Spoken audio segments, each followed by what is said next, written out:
Hello everyone, welcome you all in this session. Myself, Assistant Professor Ripul Gupta from LG School of Law. So today I'm going to discuss on the subject of law of contract, and the topic of discussion is remedies for breach of contract.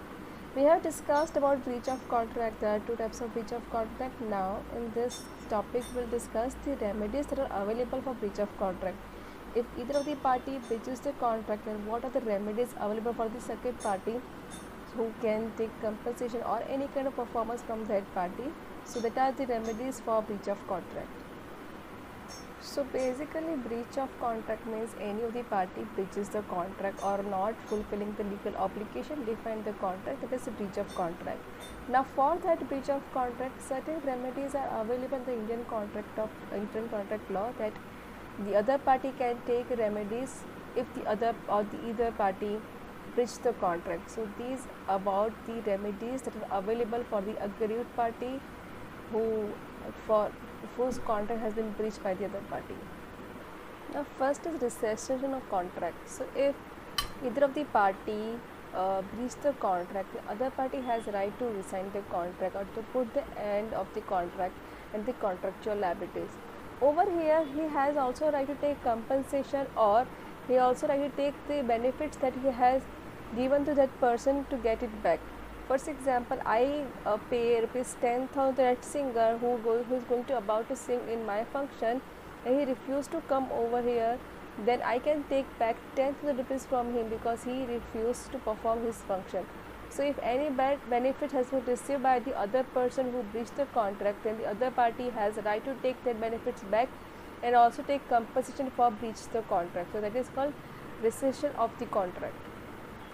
Then second is sue for damages. Over here, the other party whose contract has been breached by the person, that party has a right to go in the court and file case for the sue of damages. He can take compensation from him, but in contractual liability, sometimes the damages has been defined, sometimes it may not be defined. So over here, court has to identify the damages, how much he should be paid. For example, in the case, like in the example which I am discussing again and again, that if I hire one singer for my family function and uh, you know I agreed him to pay rupees 20,000 rupees. So over here I can liquidate my damage, that I'll get back 20,000 rupees. But now if I make a contract in such a situation that for my employees, that they cannot leave my job till 3 years. If they leave it, they cannot work anywhere. And if that situation that my employee leaves my job and also take up my customers with him, it is not under the contractual liabilities, that he cannot even take my customers too for next 3 years. And then I have to liquidate my damage, because here I cannot calculate my damage. So over here the court has to liquidate the unliquidated damages. He has to count my profit for that client, how much he going to about to give me for next 3 years, or maybe either anything in such a way that I can calculate my damage. So when I filing the damage case, I have two situations. One is liquid damages, where the court can count my damages. Second is unliquidated damages, where court has to count, which is not specified amount that I am losing or I have incurred suffered a loss, but where the court has to signify how much loss I have occurred.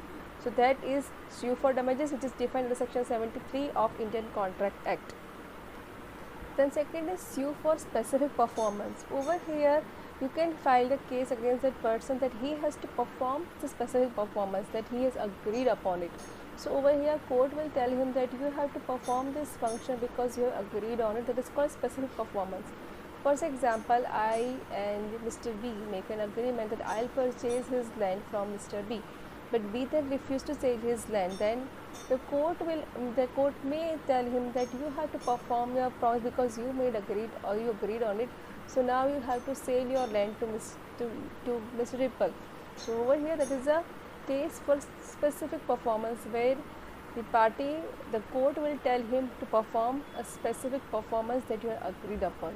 It is called a sue for specific performance. Second is injunction. In the over injunction, the court may stop the other party that he is going to do, which is not there in contract. So if I made an agreement with person that he has to do certain things and certain things he should not do, and if that person doing that thing, then court may issue an injunction that you cannot perform this function because it's not there in contract. You are breaching the contract by doing so. So this is called injunction. Take the same example that my employee is taking my 3 clients with him, which is not there in the contract. So over here, for his act, the court will tell him pass an injunction order where he stops by using my clients for his own business. That is called injunction. So when a court stop the party from doing something, then it is called injunction order. And the last is quantum merit. In quantum merit, the person has to pay certain amount of money that he has performed on his part. So for example, me and you have made an agreement and then you breach that agreement, but I perform my part, and for that I need reimbursement or I need my payment, then you have to pay me that amount because I perform my function. So if either of the party has performed their function, for example, I delivered goods to you, but then it refused by you to accept it, then you have to pay me the money that I have incur the cost on deliver the goods to you. So this is where you have to pay me the compensation or the reimbursed my expenses that I have incurred by performing my own function. That is called quantum merit. So we have discussed about the remedies of breach of contract, the remedies that are available if any of the party breached the contract, which are available to other deceased person or the person whose contract has been breached by the other person. So these are the specified remedies in the Indian Contract Act that the other person can take from the court of law or from that person by way of specific performance, by compensation, by reimbursement, by quantum merit. So these are the remedies available for breach of contract. Thank you.